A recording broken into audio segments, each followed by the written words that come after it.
যে একজন মুসলিম যে নিজেকে মুসলিম বলে দাবি করলেন, এখন আপনার কর্মটাকে কতটা গুরুত্ব দিতে হবে, এটা হচ্ছে আজকের খুতবার মূল বিষয়। আপনি এইভাবে হেলায় ফেলায় নিজের দিনটাকে নষ্ট করে দিতে পারেন না, কারণ আপনার টাইম শুরু হয়ে গেছে। অনেকে বলে না, যেমন ধরেন আপনারা তো ওই যে মিডিয়াতে ফিল্মের সাথে যারা জড়িত তারা তো দেখে টাইম চালু হয়ে যায়, কারো লাইফ শেষ হয়ে যাওয়ার জন্য টাইম চালু হয়ে যায় বলে অনেক সময়, এটা টাইম আপ হয়ে যায়। গেমসের মধ্যে এটা থাকে, টাইম শুরু টাইম শেষ, তাই না? তাহলে আমাদের আমলের টাইম শুরু হয়ে গেছে। যেই দিন কোনো ব্যক্তি বলবে লা ইলাহা ইল্লাল্লাহ, ওই দিন থেকে তার প্রত্যেকটা জিনিস হয় পাপের হবে, না হয় নেকির হবে। কিন্তু কাফেরদের এটা না, কাফেরদের নেকির কোনো পিসটাই নেই, সব পাপ। ওরা যা করবে সব পাপ, আর ভালো যা করবে ওটা দুনিয়াতে আল্লাহ ওদেরকে ফেমাস বানিয়ে দিবে, দুনিয়াতে রিজিক বাড়িয়ে দিবে, দুনিয়াতে শান শৌকত দিয়ে দিবে। কিন্তু আমলের নামায় মানে সৎ কর্মের পৃষ্ঠার মধ্যে একটা অক্ষরে লেখা হয় না, কিন্তু মুসলিমদের লেখা হয়। তার ভালো কর্মের মধ্যে ভালো লেখা হবে, মন্দ খাতার মধ্যে মন্দ লেখা হবে, কিন্তু কাফেরদের এটা লেখা হয় না, কারণ কাফেরদের আমলের কোনো মূল্য কিয়ামতের মাঠে সে পাবে না। তো আল্লাহ সুবহানাহু ওয়া তাআলা আমাদের কর্মটাকে আমাদের জান্নাত জাহান্নামের মাপকাঠি করেছেন। আসুন এই মর্মে আরো কিছু আয়াত আমি আপনার কাছে পেশ করি। আপনি চলে আসেন সূরা সিজদা, যেটা প্রত্যেক জুমার ফজরের নামাজে ইমাম হয়তো আপনাকে পাঠ করে শোনায়। তাতে কয়েকটা আয়াত আছে এরকম। তার একটি আয়াত হচ্ছে আল্লাহ জাহান্নামীদের সম্পর্কে বলেছেন, ফাযুকু বিমা নাসিতুম লিকা ইয়াউমিকুম হাযা। আল্লাহ বলেছেন, ফাযুকু বিমা নাসিতুম লিকা ইয়াউমিকুম হাযা। আজকের এই দিনটার কথা তোমার স্মরণ আছে? তুমি ভুলে গিয়েছিলা দুনিয়াতে। জাহান্নামীদেরকে বলা হবে, এর জন্য আজকে তুমি শাস্তির স্বাদ উপভোগ করো, জাহান্নামের স্বাদ উপভোগ করো, যেটা তুমি দুনিয়াতে ভুলে গিয়েছিলে। তারপর আল্লাহ কি বলেছেন, হাজা ইন্না নাসিনাকুম, আজকে আমিও তোমাকে ভুলে গেলাম। মানে কোনো ব্যক্তিকে যদি আল্লাহ জাহান্নামে ফেলে দেওয়ার পরে যদি বলে আল্লাহ যে আমি ওকে ভুলে গেছি, বা আল্লাহ যদি ভুলে যায়, তাহলে জেনে নেন এই ব্যক্তি আর কোনোদিন জাহান্নাম থেকে বের হয়ে আসার পথ পাবে না। কারণ জাহান্নামের পথ থেকে বের হয়ে আসবে তারা যাদের কথা আল্লাহর স্মরণে থাকবে। কারণ আল্লাহ নিজেই বলবে যে অমুককে বের করে নিয়ে আসো। অমুক ব্যক্তির সম্পর্কে আপনি আমি যখন সুপারিশ করব তখন আল্লাহ ওকে বের করে দিবে। কিন্তু আল্লাহ যদি ভুলে যায়, আল্লাহ যদি আমাদেরকে ভুলিয়ে দেয়, এই ব্যক্তির কথা কিয়ামত পর্যন্ত কেউ স্মরণ করবে না। মানে এটা দুনিয়ার কিয়ামত না, মানে ওই পরকালের, মানে ভাষাগত ভাবে বলে দিলাম আর কি। মানে ওকে আর জাহান্নাম থেকে বের করার কোনো পথ নাই, আল্লাহ যদি কাউকে ভুলে যায়। আর আল্লাহ যদি কাউকে স্মরণে রাখে, তাহলে আল্লাহ কোনো না কোনো দিন কোনো না কোনো কারণে আল্লাহ ওকে জাহান্নাম থেকে উদ্ধার করে আনবেন। এটা আল্লাহ ওয়াদা করেছেন কোরআনে। তাই এই জন্য আল্লাহ এত বড় ধমক দিয়েছেন, ইন্না নাসিনাকুম, আজকে আমিও তোমাদেরকে ভুলে যাব। এটা আল্লাহ বলেছেন কাদের সম্পর্কে? অবশ্যই নিঃসন্দেহে এখানে আল্লাহ সুবহানাহু ওয়া তাআলা চিরস্থায়ী স্থায়ী কাফেরদের, স্থায়ী জাহান্নামীদের সম্পর্কে বলেছেন। অবশ্যই যে মুসলিমরা কোনো না কোনো দিন জান্নাতে যাবে, আল্লাহ তাদেরকে ভুলবে না, অবশ্যই আল্লাহ তাদেরকে বের করবেন। তারপর আল্লাহ বলবেন ওয়াযুকু আযাবাল খুলদ, এই যে দেখেন খুলদ মানে স্থায়ী ভাবে যাদেরকে জাহান্নামে ফেলা হবে, তাদেরকে বলা হচ্ছে এবার তোমরা চিরস্থায়ী ভাবে জাহান্নামের স্বাদ ভক্ষণ করতে থাকো, বিমা কুনতুম তা'মালুন, এর জন্য তুমি কর্ম করেছিলে। এখানে কাকে দায়ী করা হচ্ছে? কর্মটাকে। বিমা কুনতুম তা'মালুন, এর জন্যই তুমি কর্ম করেছিলে। তার মানে আজকে তোমার কর্মের প্রতিদান তোমাকে জাহান্নাম দেওয়া হলো। এটা সূরা সাজদার মধ্যে 14 নম্বর আয়াতে পাবেন। তার 2 আয়াত পরে চলে যান, এবার আল্লাহ জান্নাতীদের সম্পর্কে বলতেছেন। আল্লাহ সুবহানাহু ওয়া তাআলা জান্নাতীদের সম্পর্কে বলতেছেন, ফালা তা'লামু নাফসুম মা উখফিয়া লাহুম মিন কুররাতি আয়ুনিন। এই আয়াতটা হচ্ছে শুদ্ধ জান্নাতীদের জন্য। জান্নাত কিন্তু আমাদের নবী মুহাম্মদ রাসূলুল্লাহ সাল্লাল্লাহু আলাইহি সাল্লাম চোখে দেখেছিলেন। কিন্তু এখানে একটা সূক্ষ্ম কথা বলে দেই, যেই জান্নাতটা আপনাকে দেওয়া হবে, যেই জান্নাতটা স্বয়ং রাসূলুল্লাহ সাল্লাল্লাহু আলাইহি ওয়াসাল্লামের প্রত্যেকের নসিবে যে জান্নাত আছে, এই জান্নাত নবীকেও দেখানো হয়নি, এটা মাথায় রাখেন। রাসূলুল্লাহ সাল্লাল্লাহু আলাইহি ওয়াসাল্লামের নিজের যে জান্নাত, এটাও তাকে দেখানো হয়নি। কারণ আল্লাহ সুবহানাহু ওয়া তাআলা একটা ওয়াদা করেছেন যে যারা শুদ্ধ জান্নাতি হবে তাদের জন্য আল্লাহ এমন কিছুর সংরক্ষণ করে রেখেছেন, এটা আল্লাহ তাকে ছাড়া তার স্ত্রীকে পর্যন্ত দেখতে দেবে না। আল্লাহ প্রথম তাকে দেখাবে, সে নিজের হাতে তার জান্নাত খুলবে, নিজের চোখে সে প্রথম তার জান্নাত দেখবে, তারপরে সে যাকে চায় তাকে নিয়ে সেখানে বসবাস করবে। এটা আল্লাহর পক্ষ থেকে ওইটাকে সিলগারা করে দেওয়া হয়েছে। এটা হচ্ছে জান্নাতের সম্মান। এটা শুদ্ধ জান্নাতীদের সাথে আল্লাহ করেছে।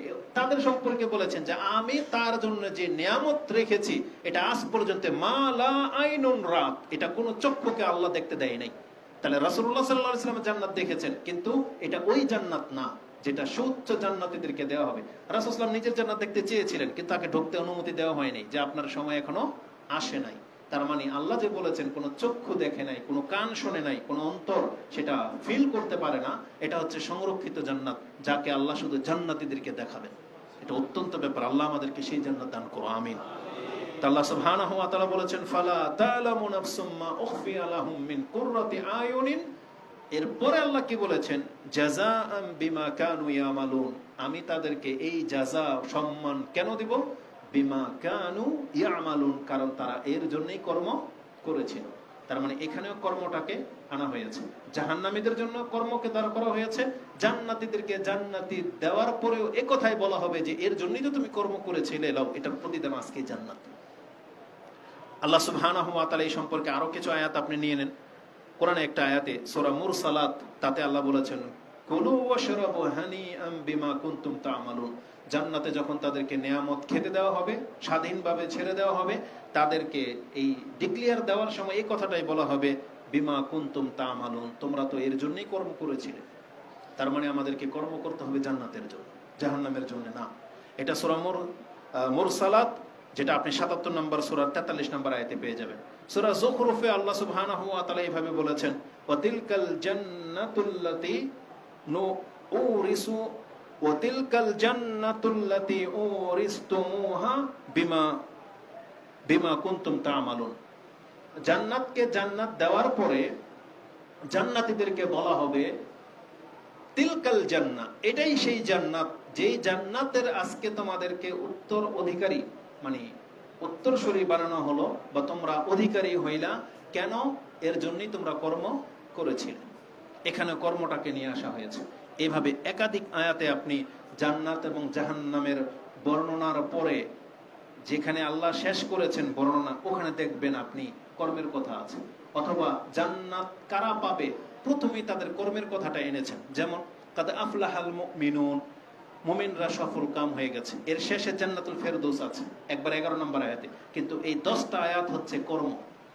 আল্লাযীনা হুম ফি সালাতিহিম খাশিউন, এটা শুরু হয়েছে যারা তার নামাজে বিনয়ী, এবং 9 নম্বর আয়াত বা 10 নম্বর আয়াতে গিয়ে শেষ হয়েছে আল্লাযীনা হুম আলা সালাতিহিম ইউহাফিজুন, যারা তাদের নামাজকে হেফাজত করে। তার মানে প্রত্যেকটা জায়গাতে কর্মের কথা আছে। তারা যাকাত দেয়, তারা লজ্জাস্থানে হেফাজত করে, তারপরে গিয়ে জান্নাতের কথা আছে। তো আগে বা পরে আপনি কর্মের কথা দেখতে পাবেন। এবং সূরা ইয়াসিনটা আপনি নিয়ে নেন, এই পর্বের শেষ আয়াত 54 নম্বর আয়াতে আল্লাহ বলেছেন, ফালিয়াউমা লা তুযলামু নাফসুন শাইআন ওয়া লা তুজজাউনা ইল্লা মা কুনতুম তা'মালুন। এটা এমন একটা আয়াত, সুবহানাল্লাহ, আল্লাহ স্পষ্ট ভাবে বলে দিয়েছেন, যাকে জাহান্নামে ফেলা হবে তাকেও বলা হচ্ছে, আজকে তোমাকে একটা টোকা দেওয়া হবে না, বা তোমাকে একটা থাপ্পড় দেওয়া হবে না, তবে ততটাই দেওয়া হবে যতটা তুমি যোগ্য। যতটুকু থাপ্পড় পাওয়ার জন্য তুমি কর্ম করেছো, অতটুকু থাপ্পড় আজকে তোমাকে ঠিকই দেওয়া হবে, এরপর তোমার উপরে জুলুম করা হবে না। আবার জান্নাতে যাদেরকে দেওয়া হবে তাদেরকেও বলা হবে, আজকে তোমাকে এর বেশি কিছুই দেওয়া হবে না, তবে যতটা করেছো ততটা দেওয়া হবে। তার মানে দুইজনকে বলা হচ্ছে, তোমার উপরে জুলুমও করা হবে না, তোমাকে যদি একটা থাপ্পড় দেওয়া হয় তাহলে মনে রাখো এই থাপ্পড়ের কাজ তুমি দুনিয়াতে করেছিলে। আর জান্নাতে যাদেরকে যতটুকু নেয়ামত দেওয়া হবে তাকে ততটুকুই বলা হবে যে না, আজকে এটা আমার পক্ষ থেকে না, তুমি যতটুকু কর্ম করেছো ততটুকুই আমি তোমাকে দিলাম। আল্লাহ কি দিবে এটা পরে, কিন্তু আগে আল্লাহ সুবহানাহু ওয়া তাআলা প্রত্যেকের কর্মের একটা মূল্যায়ন করেছেন এখানে, যে আমি প্রত্যেকের কর্মের বিনিময়ে ফয়সালা নেব। ও যতটুকু শাস্তি পাওয়ার যোগ্য ততটুকু শাস্তি ওকে দেওয়া হবে, ওকে জুলুম করা হবে না। এটা সূরা ইয়াসিনের 54 নম্বর আয়াতে আপনি পেয়ে যাবেন। তার এটা আমাদের আজকের খুতবার প্রথম অংশ হলো যে প্রত্যেক ব্যক্তিকে এটা মাথায় রাখতে হবে, যদি আল্লাহ আমাদেরকে জান্নাত দেন তাহলে এটার মূলত কর্ম। আর যদি কোনো ব্যক্তি জাহান্নামে যায়, এটার মূলত কর্ম। তার চেহারা দেখে, সে ন্যাশনালিটি দিয়ে আল্লাহ বিচার করবে না, যে আমি আর আপনি বাংলাদেশের গরিব অঞ্চলের বিদে আল্লাহ শাস্তি দেবেন না। বিষয়টা এমন না। আমাদের চেহারা ভালো না বিদে আল্লাহ আমাদেরকে শাস্তি দেবেন না। আল্লাহ বলছেন না, যদি তুমি জাহান্নামী হয়ে থাকো তাহলে এটার মূল কারণ তোমার কর্ম। এটা তোমার পিতামাতার কোনো নাই, দায় দাবি নাই, তোমার এলাকাবাসীরও নাই, তোমার দেশেরও নাই, তোমার ন্যাশনালিটিরও নাই, তোমার চেহারারও কোনো অপরাধ না। এটা অপরাধ তোমার নিজের, তুমি নিজে কর্ম করে জাহান্নামী হয়েছো।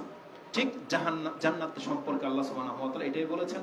এজন্য আমরা যারা আজকে এই ফজর থেকে নিয়ে এশা পর্যন্ত সারাদিনে কি করি, এটা কি জান্নাতের কাজ করি না জাহান্নামের কাজ করি, এটাকে সজাগ করে দেওয়ার জন্যই হচ্ছে আজকের এই খুতবাটা, যাতে করে আপনাদেরকে স্মরণ করিয়ে দেওয়া যেতে পারে। এটা যার যত বেশি স্মরণে থাকবে সে, আমি মনে করি, অ্যালার্ট হবে যে আমাদের কর্ম ভালো হওয়া উচিত, কারণ কর্মের ভিত্তিতেই তো জান্নাত জাহান্নামকে নির্ণয় করা হবে। এবং আপনারা সূরা জিলজাল এবং সূরা আল কারিয়া, তাতে আপনারা পড়েন নাই বা শুনেন না যে সেখানে একটা যাররা পরিমাণ ইবাদত হলেও সেটা তার সামনে পেশ করা হবে, এবং সেখানে যার আমলনামা ভারী হবে সেই জান্নাত পাবে, যার আমলনামা হালকা হবে সে জাহান্নামে যাবে। কোন জায়গাতে আমলের দিকে ইঙ্গিত না দেওয়া হয়েছে, তারপরও মুসলিম জাতি কিভাবে ইবাদত ছেড়ে দিয়ে এইভাবে রং তামসা নিয়ে পড়ে থাকতে পারে, যেখানে তাদেরকে কোরআনের পৃষ্ঠায় পৃষ্ঠায় জানানো হয়েছে।